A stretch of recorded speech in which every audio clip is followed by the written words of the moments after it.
এক যুবক কান্দে আর কই হুজুর প্রতি রাত আমি মারে মারতাম, মার গায়ে হাত উঠাইতাম, অফিস থেকে যাই বউয়ের কথা শুইনা মারে মারতাম। একদিন আপনার ওয়াজ শুনতে শুনতে আমার দেরি হয়ে গেল, রাস্তায় আপনার ওয়াজ, ফোন করে আমাকে বলে হুজুর 1টা বেজে গেল। বাড়িতে যেয়ে ঢুকলাম, মা মনে করেছে এই রাতে আমি মারবো না, হয়তো আমি ঘুমায় গেছি, মাইরির কথা ভুলে গেছি। মার মনে কতটা শান্তি, মনে হয় আজকে আমার সন্তান মারবে না গো, আজকে মনে হয় মারবে না, ঘুমায় পড়ছি। 1টা বাজে যখন দরজার সামনে যায় মা কয়ে ডাক দিছি, সাথে সাথে মার কলিজায় কাপড় বাইরে উঠছে। মা কই বাজার রে আজকে আমারে মারিস না, আমি মনে করেছি আজকে আমারে তুই মারবি না। গতকালকের মাইরে মার শরীরে এখনো ব্যথা করে,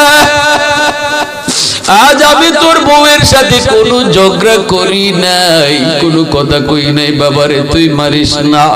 চলে ছেলে ডাক দিয়ে কই হাউমাউ করে ছেলে কান্দে আর কয় মা গো আমি মারতে আসি নাই গো, মা তুমি আমার দরজা খোলো, আমাকে মাপ চাওয়ার সুযোগ দাও।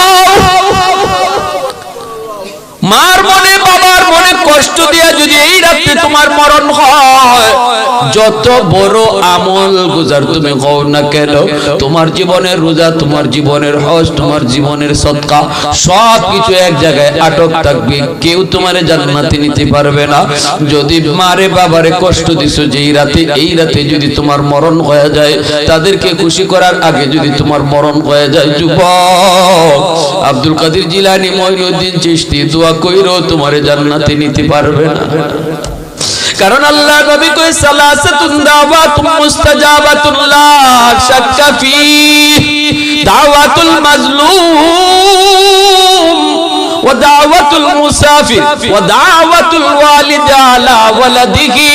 আল্লাহ নবী কই 3 ব্যক্তির দোয়া বদদোয়া সরাসরি কবুল, মজলুমের দোয়া বদদোয়া, মুসাফিরের দোয়া বদদোয়া, বাপ মার দোয়া বদদোয়া, এই 3 ব্যক্তির দোয়া আল্লাহর কাছে সরাসরি কবুল হয়ে যায়, সরাসরি কবুল হয়ে যায়।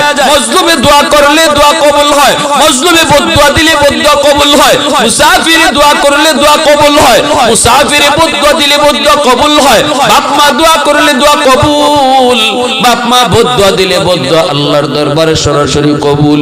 এই যুবক আল্লাহর নবী এই হাদিস শরীফের ভিতরে বাবা নামাজি হওয়া লাগবে, বাবা দিনদার হওয়া লাগবে, মা নামাজি হওয়া লাগবে, এমন কোন শর্ত আল্লাহর নবী করেন নাই।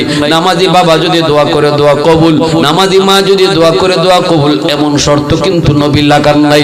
এই হাদিসের ব্যাখ্যায় মুহাদ্দিসিনে কেরাম লেখছেন, বেনামাজি মাও যদি সন্তানের জন্য দোয়া করে, আব্দুল কাদের জিলানীর দোয়ার আগে মার দোয়া কবুল হয়ে যাবে।